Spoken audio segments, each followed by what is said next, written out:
Hi there. Maybe you are one of those people that are on the Hubs Discord channel and always wanted to host your own Hubs Cloud instance, but you are a little bit intimidated by the complexity of it.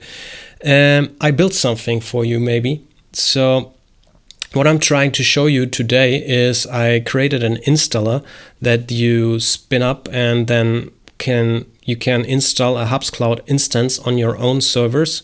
So no dependency on anyone else. These will be built on Hetzner servers. That's a German cloud provider. You will have your own Kubernetes cluster, so it's not a managed service. That makes it cheaper as well.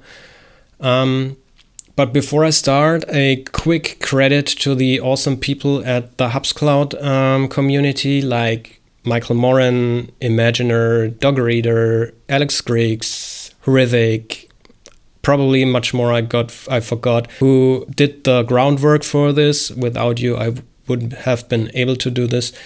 And thank you for really pushing this forward. So, quick notes why I am doing this. I am running a software that is called Splexit. Let me show you. It is basically a presenter tool for XR headsets. So a little bit of advertisement for my software here. It's going to be open source as well, and it'll make it possible to have spatial presentations in XR headsets. And one of these presentation possibilities is to launch Hubs rooms. It's really dependent on that we have working Hubs instances out there in the wild, and that's why I'm happy to contribute to this. So, advertisement end. So, we will go through a full step tutorial here, so this will take a while. I'll walk you through every click, how you get from the first prerequisite to a finished public instance on Hetzner. And by the end, you really will have an almost production-ready setup, like retainable volumes, nightly database backups, and it's all done through a visual installer that shows you the build in real time.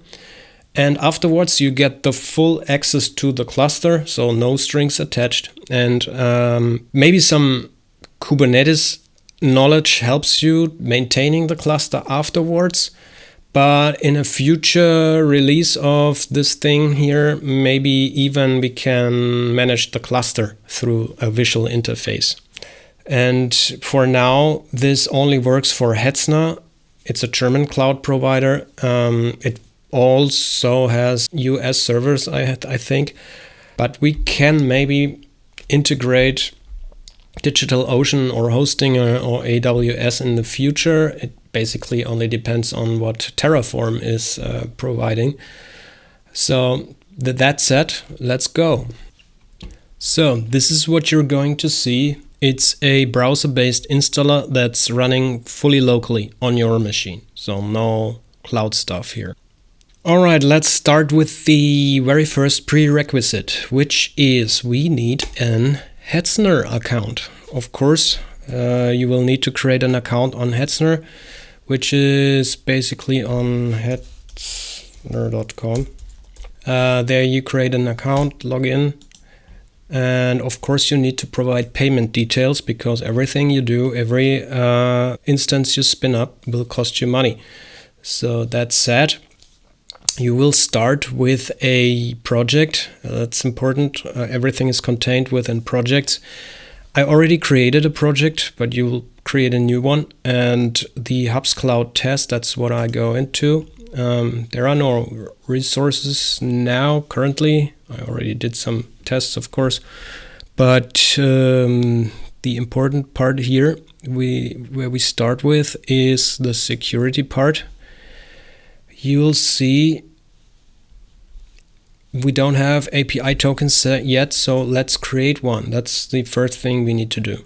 This is basically the way how the installer is talking to Hetzner to create all the resources. So let's create an API token. Let's call it read. It must be read and write.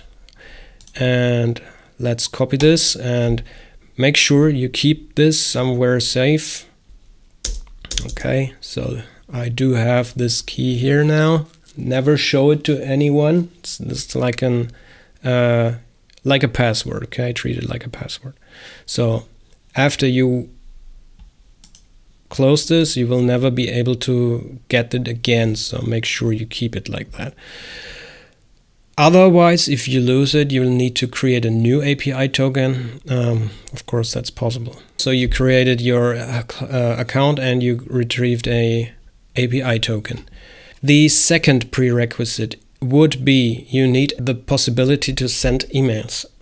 There are a lot of possibilities out there like Mailgun or the AWS SES, and a lot of this has been covered on the Hubs channel on Discord already.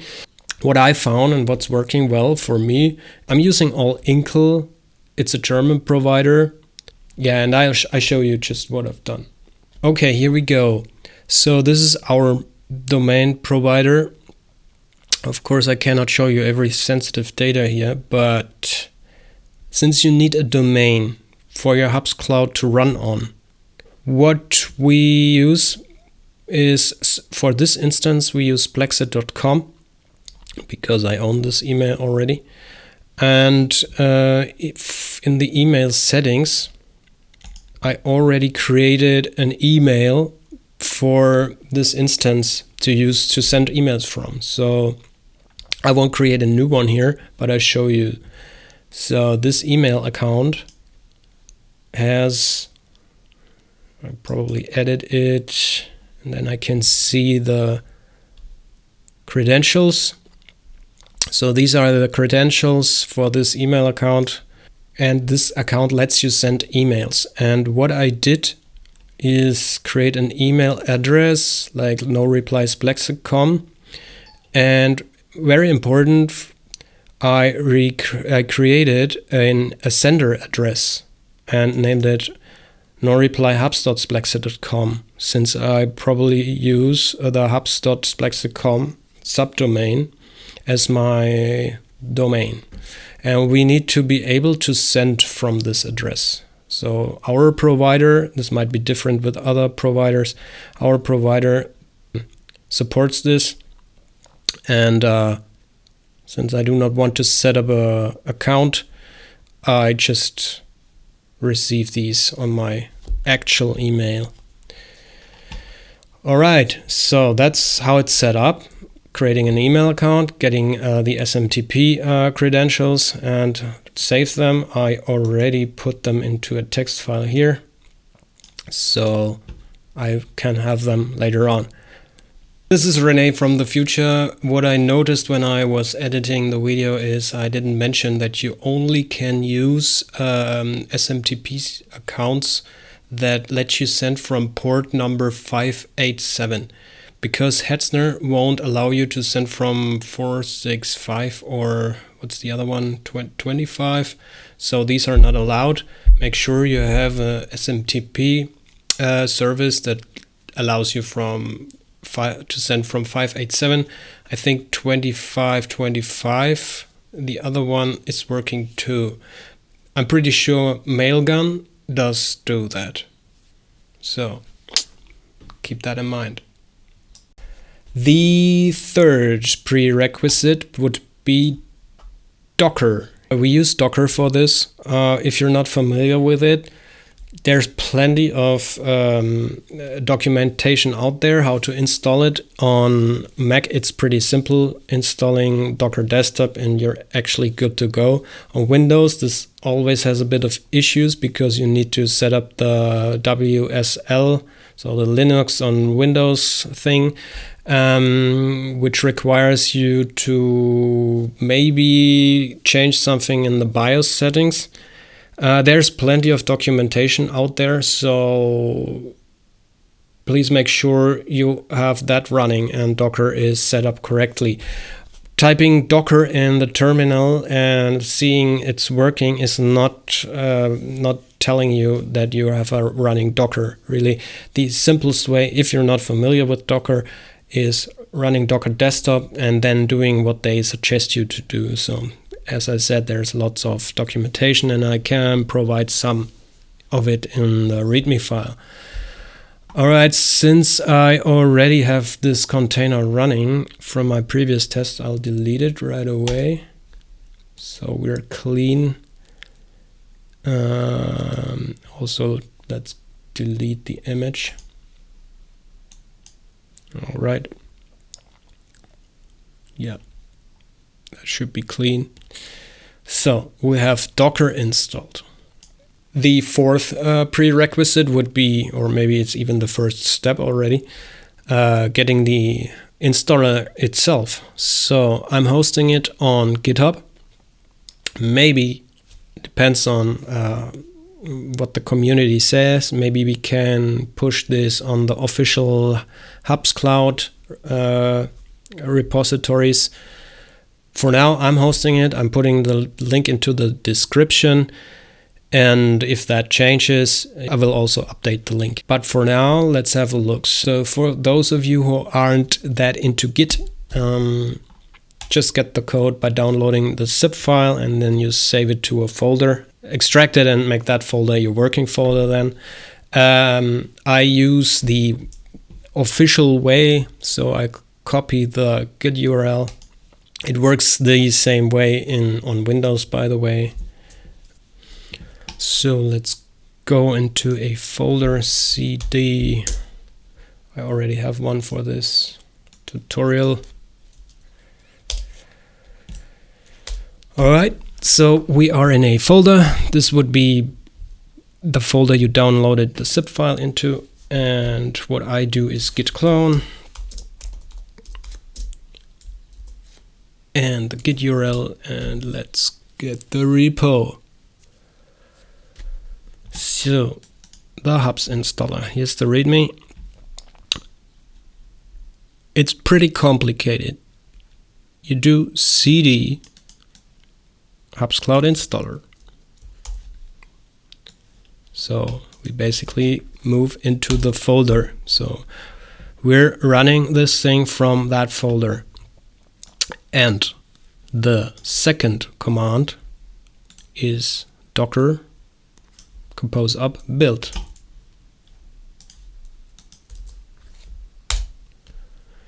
And it should start building. If you run into an issue during this build phase, it's probably because of the Docker WSL problem. So make sure Docker is running properly. I tested on Windows, it worked. What it does, it builds the container, and the container does have all the install relevant stuff like Terraform and what we need. Even, I guess, Node, and here we have an npm running. So this is what it should look like. This is running, so we can't do anything.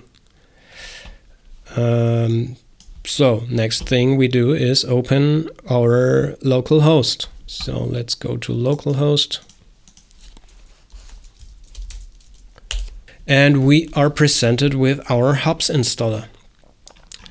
So let's have a look. Here's our overview. That's what we're building. So we are creating 3 nodes. That's going to cost a little bit of money, of course, but this makes it pretty high available. So we're not relying on a single node. We are creating 3 nodes, and this does a lot of stuff for us. For example, we have a master which has the database and all that stuff running. We have a web worker that provides the web stuff for us, like Hubs and Spoke. So it doesn't need to be very beefy, actually. But the WebRTC worker is running our, our web talk engine, like WebRTC. That's what we need to talk to each other. Yeah, this is all running through the HA proxy ingress. That hasn't changed, so I'm using pretty much the same configuration that's been done from the beginning, like the HCCE YAML for those who are familiar. And on top, it spins up a Hetzner load balancer, which is done automatically because we have the Hetzner configuration. Okay, let's create a new instance then, and let's see how well it works. So let's start with the API token. Without that, nothing would go on. So there's my text, here's my token. Make sure, select the correct string, copy, paste, validate. All right, Hetzner is validated. So now we choose our domain. If you already if you bought your DNS, your domains, so that's what you put into. If not, then you can decide what to choose, but yeah, you would need to buy a domain. So for our purpose, I was using hubs.splexit.com, and my admin is my actual email, so it's going to work. So this is the first configuration step regarding the machines. This is important. This is a builder script only currently. We cannot maintain it, so what you choose now will stay there. So if you are in the US, you may want to use US location. If you're in Europe, take the Europe locations. I will use Nuremberg because that's actually my hometown. Oh man, I revealed too much about myself. So what do we have here? Okay, so it looks up what instances of server types are actually available, and what I recommend is at least using the CPX22, which is a 2 CPU 4 GB RAM for the nodes. I've tried a lower node, and the 2 gigabytes are not enough to handle the cluster and everything. So really stick to this. This will already handle a lot of people, so you're pretty much in the hundreds of concurrent users with this probably. Because remember, the master has the database, and 4 GB for a database is okay. You probably still have 2 gigabytes alone for the database. If you need a beefier system, you can go up, of course. So a 4 CPU, 16 gigabyte, this will handle you a lot of concurrent users. But I guess most of you won't need more than that.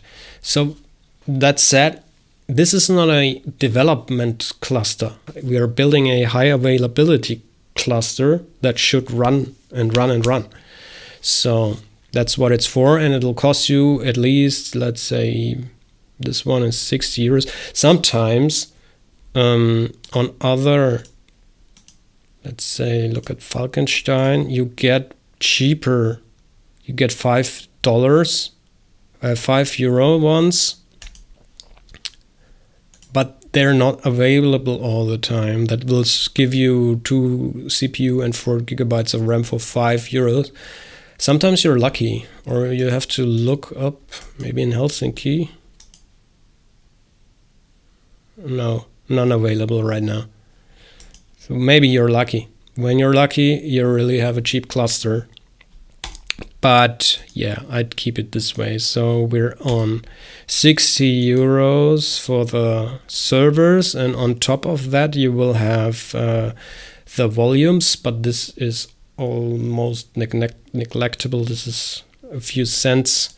I will go to 100 gigabyte, should serve you very well for a long time. I'm running an instance that's up for some years now, and the 100 gigabytes are not crossed.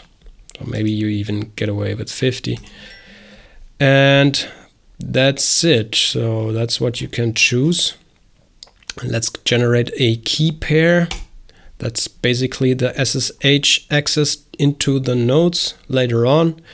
You won't necessarily need it, but it's good to have. And the installer needs it anyway. So then let's add in our SMTP credentials. So let's bring them up. Copy the password, user. All right, and the email I want to send from was noreply.com.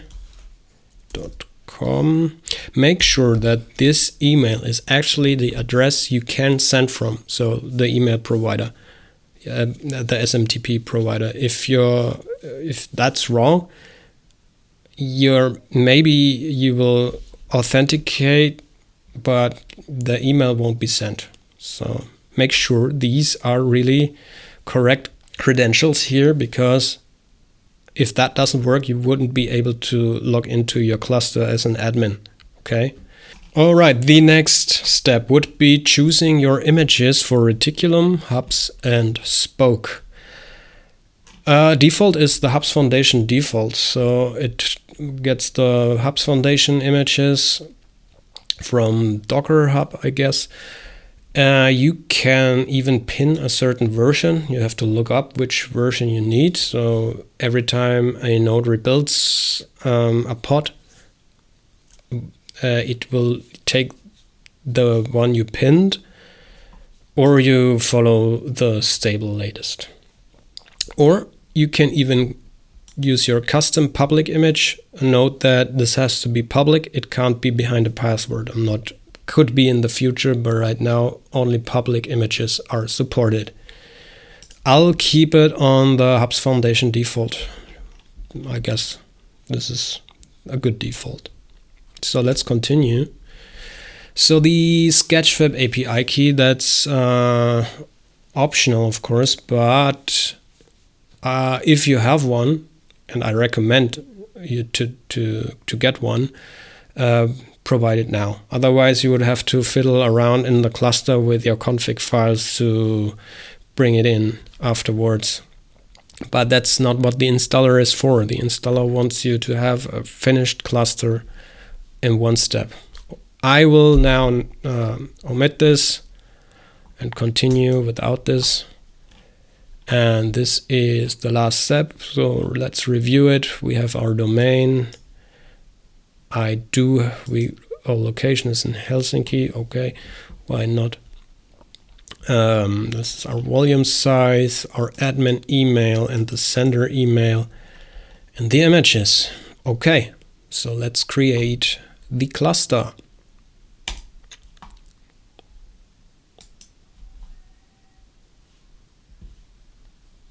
Okay, so from my findings, from my tests, how long it takes depends a bit on Hetzner and on the size of the nodes, on the availability, of course. It might be, in some rare cases, that the nodes you chose, or the cluster, the node sizes, server sizes you chose, are currently not available. This especially happens when you choose the small ones. Then this thing will fail because it cannot provision the nodes. That's why I chose the CPX22. They're mostly available.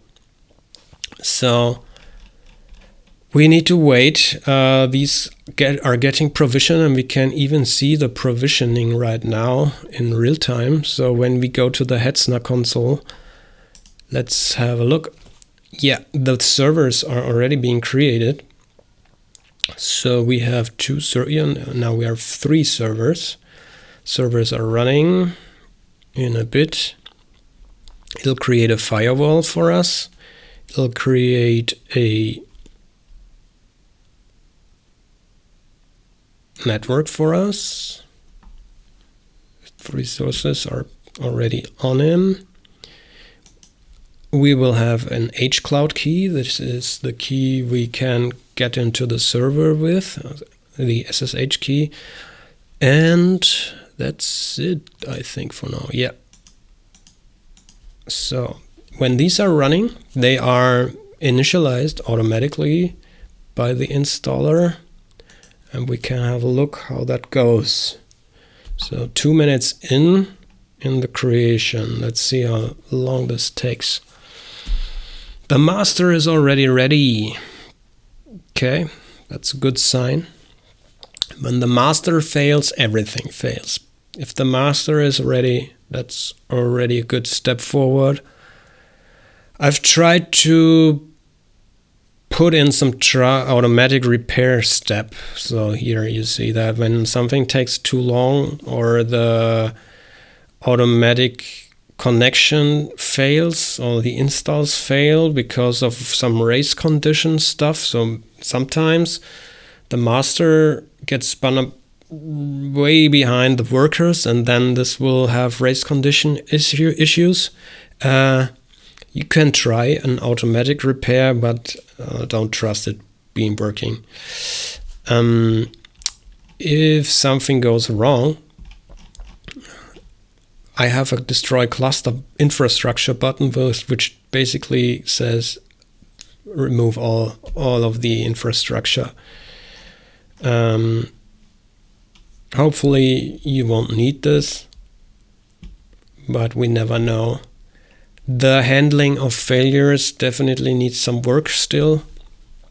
If we run into troubles, it's probably easier to simply start over from the beginning. But what are we seeing here? We are seeing 3 nodes already. This means K3s have been installed successfully, and the nodes are connected to each other. That's good. We already are in the HA proxy phase. That means we are getting the load balancer. Okay, a new load balancer IP address. So we already can use this. And we can have a look. Where is it? On the server. So load balancer. Yeah, here we are. We have a load balancer. This gets provisioned by Kubernetes, not by Terraform. This is important to know, because if you use the destroy cluster button, this won't get destroyed, but it costs you money. The same goes with the volumes. These volumes get created by Kubernetes directly, so through the Hetzner provisioning service. And if you destroy the cluster with this button, these stay. Okay, it's important to know. So clicking this cluster won't save you from spending money. That's what I want to say. If you tear down everything, make sure you look into the console and also delete all the, especially the volumes and the load balancer. But this looks pretty good, actually. We are on minute 5:30. We already are in ready state for almost all workloads, except for Reticulum.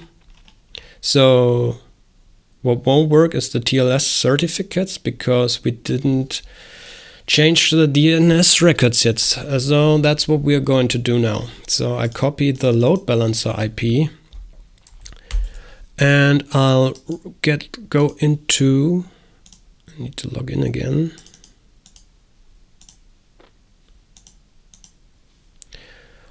I'll go into our domain settings, Splexit domain settings, DNS records. So we're on the editing for DNS records of the domain splexit.com. That's where we need to go. You're seeing already 5 A records here and an IP address that I've used before. So we need to change this. You will see from the output here on top what you need to do. So copy those domain, subdomains, and copy the load balancer IP and bring it into as your A records. That's what I'm doing. I just edit it, otherwise you need to create a new one. and then you say hops and Splexit.com, create the A record and give it the IP of the load balancer. But I just change or edit it because I already have them. So save. Let's do this 4 times. That's a bit tedious. Maybe we can even use an API for this, but then it would depend on the provider. Save. This has already also been covered a lot in the official Hubs Cloud documentation. So feel free to look up if you run into issues here. So I changed all 4 A records, and let's see what the installer does. Done. He says done. Well, not quite. The certs are not ready, which is expected since DNS record changes might take a while.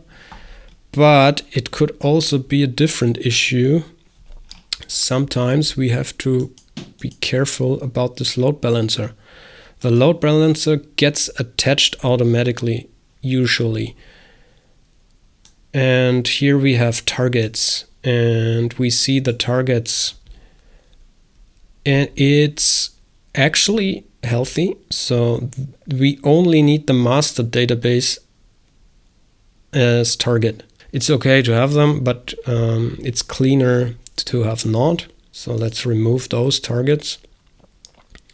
This is basically the only manual step you need to do. And even if you don't do it, it still works. So that's important. The targets on the load balancer need to be healthy. So we probably still need to wait for certificate validation. This is done by cert manager for us. So no manual cert creation anymore. If you don't know what a cert is, it is basically the TLS certificates for your domain, so your domain is safe.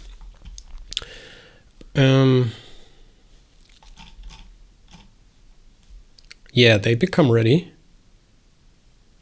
Ready. That's so cool. Okay, that means we're almost there. No issue here. So we won't be able to reach until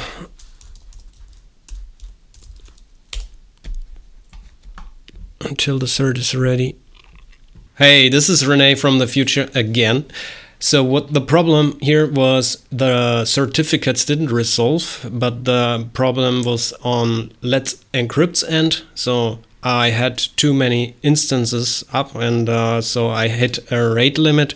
I had to wait for 10 hours, and now I created another instance. That's why you're going to see a different load balancer IP now. So, and also we're in Nuremberg now.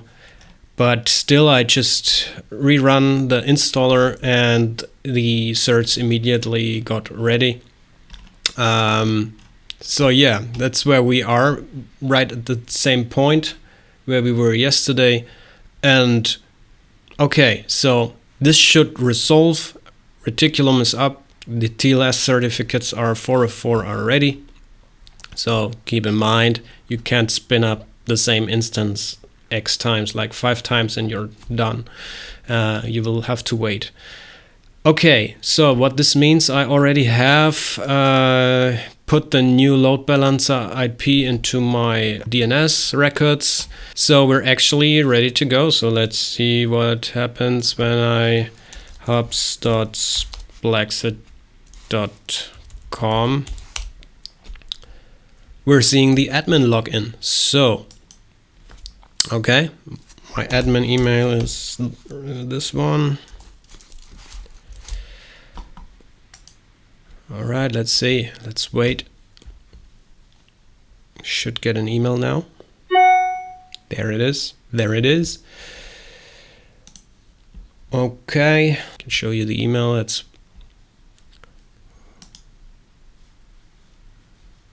use a different browser. And we're logged in as an admin. Okay, of course the instance is empty now. Nothing is in there. So if you go into the admin panel, you will now be able to import your content.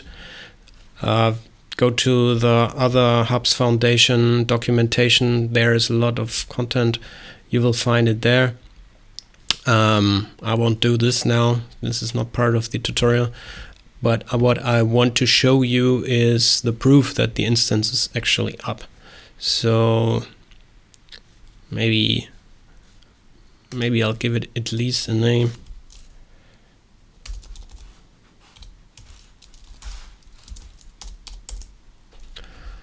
Save.